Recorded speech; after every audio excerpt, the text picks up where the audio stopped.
বাঙালি নামের সাথে পিঠাপুলি ওতপ্রোতভাবে জড়িত। শীতকাল এলেই শীতের পিঠা যেন বাঙালি ঐতিহ্যের একটি অংশ হয়ে ওঠে।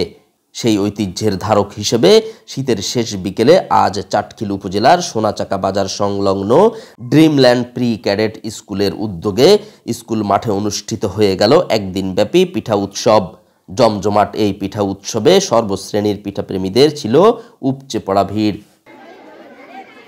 এই পিঠের উৎসব দ্বিতীয়বার অনুষ্ঠিত হয়েছে, আমাদের কাছে খুব ভালো লাগে। মানে প্রতি বছর যদি এটা হয় তাহলে আরো ভালো লাগবে আমাদের কাছে। আমাদের বাচ্চারা উৎসাহিত, আমরাও উৎসাহিত। এই পিঠের উৎসবে আমাদের কাছে আসতে পারে অনেক ভালো লাগছে। আমরা চাই প্রতি বছর এই উৎসবটা অনুষ্ঠিত হোক।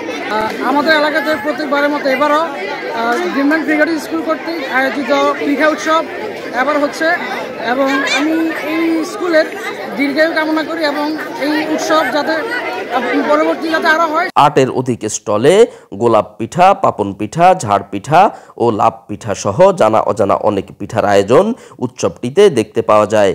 উক্ত পিঠা উৎসবটিতে উপস্থিত ছিলেন স্কুলের পরিচালক মোজাহার ইসলাম পুতুল, স্কুলের অধ্যক্ষ জসিমউদ্দিন, বিশিষ্ট সাংবাদিক কামরুল কানন।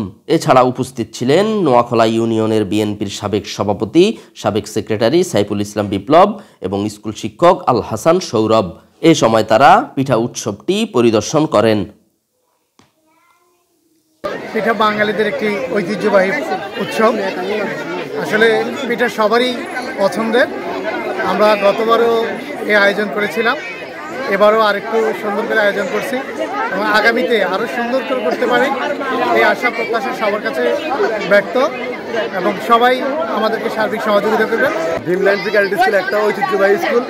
আমরা সবসময় চেষ্টা করি নতুনত্ব নিয়ে আমরা মানুষের মাঝে আসা, এবং পিঠা উৎসবও বাঙালির ঐতিহ্য। আমরা সর্বোচ্চ চেষ্টা করব আরও আধুনিকভাবে নতুন কিছু করার।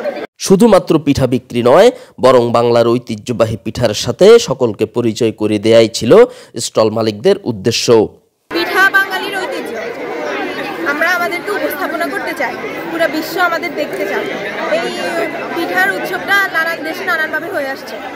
এখানে স্কুল থেকে করা, সব জায়গা থেকে করা, প্রতিটা বাচ্চাদেরই কিছু না কিছু শিকার আছে, নিজেকে উপস্থাপনা করতে চায়।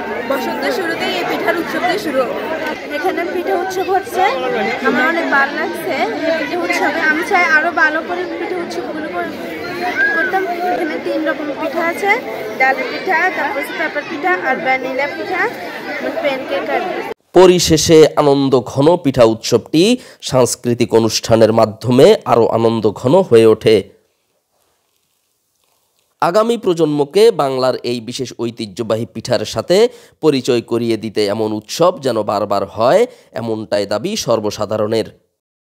মোহাম্মদ শাহ আলম, প্রিয় নোয়াখালী ডেস্ক।